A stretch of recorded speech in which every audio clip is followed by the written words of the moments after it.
Okay, let's wrap up adulthood with a conversation about work. And you might think, what does this got to do with cognition? But a lot of times the work that we do is well suited to the way that we think or how we think or other cognitive skills. And so I feel like this is the best place to put it. We'll talk a little bit about work and social development as well. But right now, during the period from 25 to 65, this is when people tend to have their most stable careers, right? When up until 25, there's a lot of temporary employment. After 65, a lot of people retire or transition into, more temporary kinds of situations. So 25 to 45 is when people are most consistently working. So by midlife, a lot of times people have now been in this career for 20 years or something, and they really are starting to ascend to positions of power. They maybe are managers, or they've become a VP, or they've, gotten tenure or whatever it is. Most careers value experience. They value that expertise that the person's been accumulating over the previous decade or so. And so that allows them to be promoted and those kinds of things. So yeah, we end up with most leaders in most fields being somewhere in their middle years. Somewhere between 35 and 65 is really the most common age to be in positions of power, leaders in your field. When we talk about these stable careers, there really are two major categories of stable workers. There's the workaholics, who oftentimes are, driven for success, trying to achieve financial status or personal status. And sometimes workaholics are working so hard because they really just don't want to give up any of their authority. They don't want to be seen as replaceable or disposable or anything like that. Mellowed workers, on the other hand, tend to be ones who have said, you know what, I've gotten to a level of status or achievement that I'm satisfied with, and I'm really, what's more important to me than money or status really is making sure that I have a good balance between my work life and my home life, my personal life. And so these are these two major categories that some people may do some of their career as a workaholic and some of their career as a mellowed person. Some may do their whole career in one or the other position. It might be a different approach to the issue of career that we might be looking at, or we might be seeing kind of developmental things that people go through. A lot of times it's easier to be a mellowed person once you have achieved what you wanted to achieve. And so maybe workaholism in the beginning, then when you get where you want to go, just sort of kick back and ride it out. So anyway, there is a lot to say about work and then sex differences. So when I said work and sex, I don't mean sex work. I mean work and sex. So we see sex differences in income between males and females, right? Even among college educated. But I wanted to show you this webpage because I kind of wanted to clarify something that I think is a little bit misleading here in this title. So let's go ahead and I'm on the U.S. Census Bureau website, and the title says, among the educated, women earn 74 cents for every dollar men make. So that sounds awful. And I mean, we've often heard that even in the same career field, men make more than women do and those kinds of things. Here's what I wanted you to look at with regard to this. And I know it's kind of small, so you probably can't see super well, but I'm going to zoom in just a little bit because I think that might help. So we've got factors that might be modifying this effect besides sex. So age is one factor. If we zoom in on this picture, which I think it'll blow up for us. So here we have median earnings for full-time year-round workers by educational attainment for men and for women. What I want you to notice over here on the far left side is if you look at the 25 to 29-year-olds, there is a very narrow difference among the four dots that are here. Now, it's a difference between 25,000 and 55,000. So it is a big difference between women who have no bachelor's degree and men who have a bachelor's degree. But we start off sort of bachelor's degree reasonably close to each other, no bachelor's degree reasonably close together. And then as age occurs, we start to see the men really outpacing the women. As aging occurs through midlife, we start to see the men and the women diverging at each level, bachelor's degree over here and no bachelor's degree over there. So we have to, when we talk about sex differences, we always have to think about the role of age in the differences that we're observing. So we'll notice that among those who don't have bachelor's degrees, the difference gets smaller in old age again. And so there's something going on with age that might play a factor. And so we have to keep that in mind when we talk about sex differences. Education, also, with the whole premise of this article on the Census Bureau website is about education. So that seems implied. But I wanted to talk a little bit about the jobs that people pick. So men and women tend to concentrate in different occupations, and that's really an important difference. A lot of times the jobs that women are in are more likely to have part-time hours, are more likely to be in helping professions that oftentimes require a client who has the ability to pay out of pocket rather than a corporation or a government entity that pays them a salary. And so you end up with a lot of disparity. I thought I had one more graph I was going to show you on here. Apparently I was wrong. So we want to make sure that when we say even among highly educated people, we're still seeing differences. We want to make sure that we keep in mind that other factors can come into play. Here's a graphic that shows us the gender composition of different occupations. And you see that men tend to be predominant in things that involve a lot of physical labor.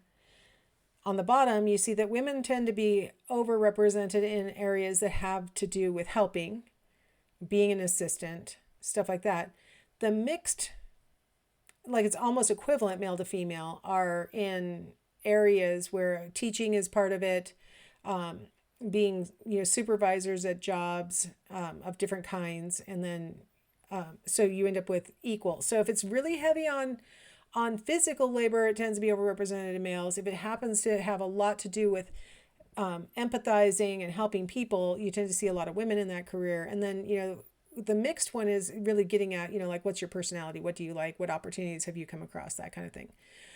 So some of the sex differences are probably sex-based, and some are probably, individually difference-based. I thought you would find this possibly interesting. This is from the most recent data is from 2015. I couldn't find anything more recent. But the share of children living with a stay-at-home parent has been stable since the 1990s. What's interesting, though, is the percent who are, I don't want to get ahead of myself, so I'll tell you something else in a second. Let's look at this one. So the light blue bar that starts at the top in 1970 was married parents with one full-time worker. That was the most common model back in 1970. Now it's mid-range model, right? You've got about 20% of kids who have married parents with only one of them working full-time. The more common model now for kids is to have both parents working. Married parents, both of them working full-time.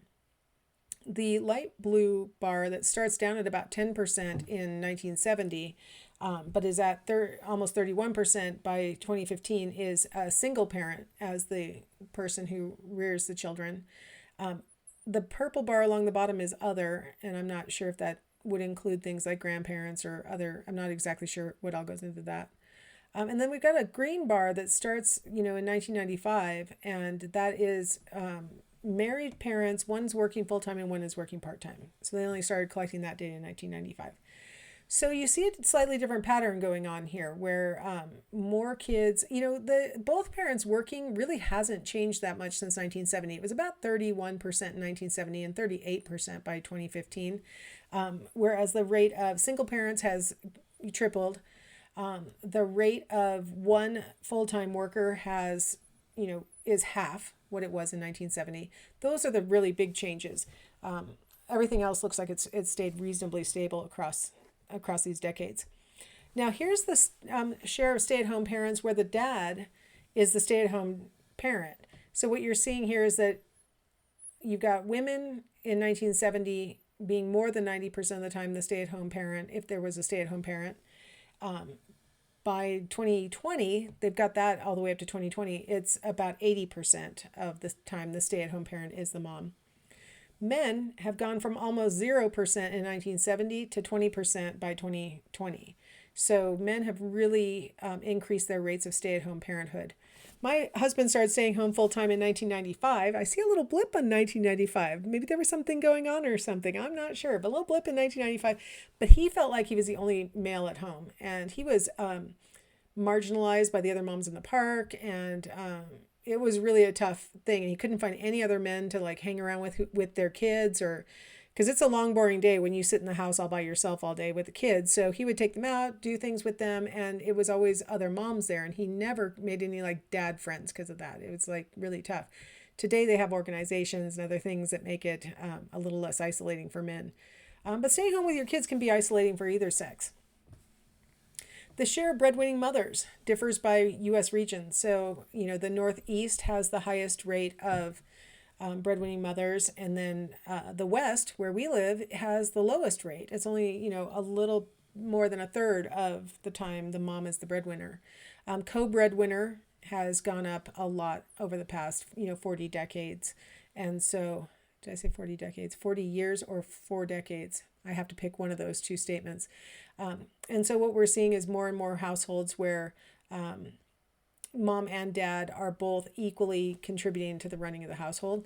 And so that's a huge change also. So regionally, you might see differences, and also across time, we're seeing differences.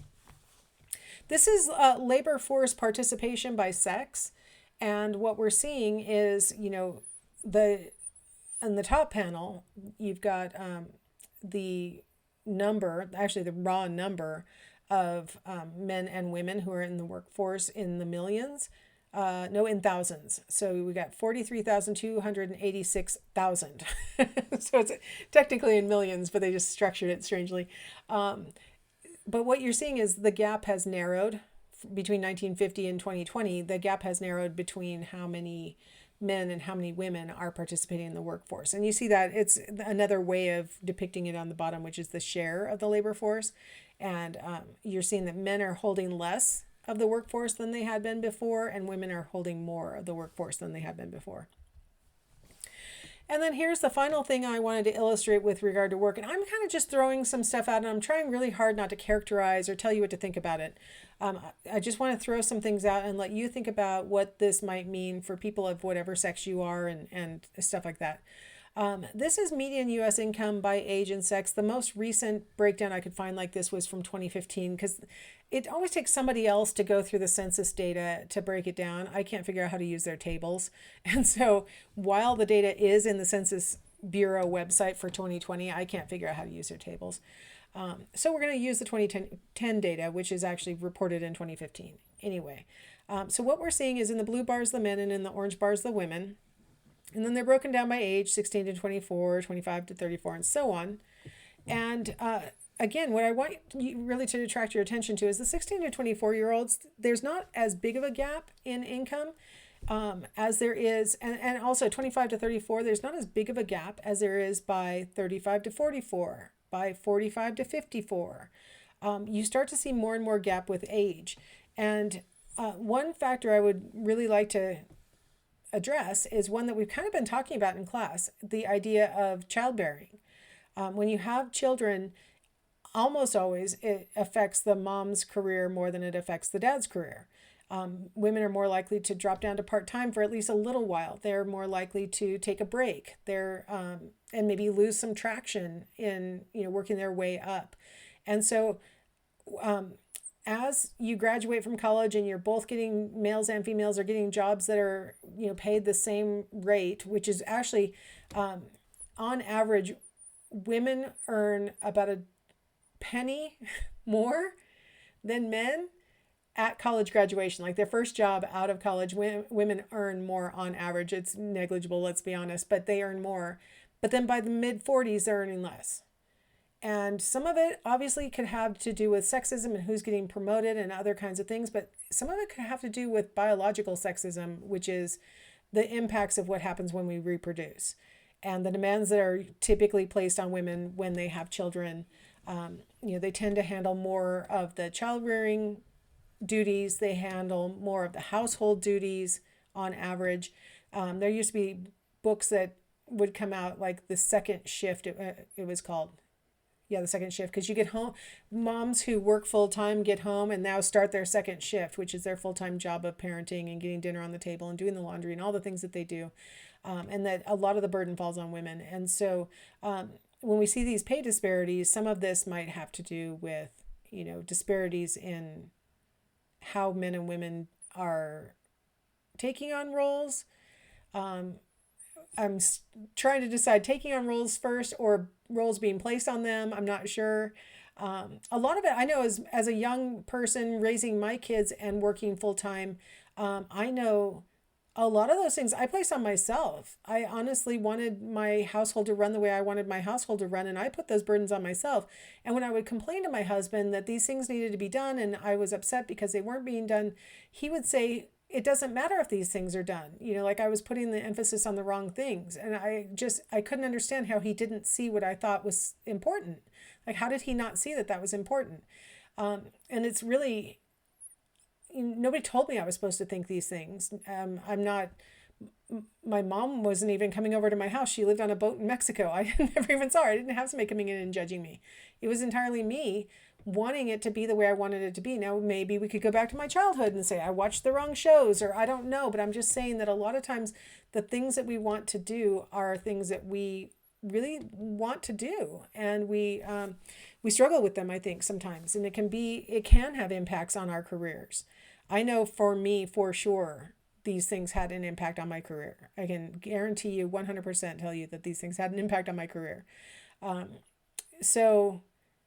But some of them I was volunteering for. Like I wanted the balance. I think I'm a mellow worker. I wanted a balance between work and life. So I mean, those are the things I wanted to introduce, and I'm telling you my own personal story. I wanted to introduce these concepts to you, and then hopefully you can think about them and think about what's valuable or important for you in life, and hopefully you can make your own thoughts and decisions. That's all I'm trying to put out here, is things for you to have your own thoughts and decisions about. Well, that does conclude what I was going to say about work and sex. So the next time I see you, we'll be talking about social development in adulthood. All right. See you later.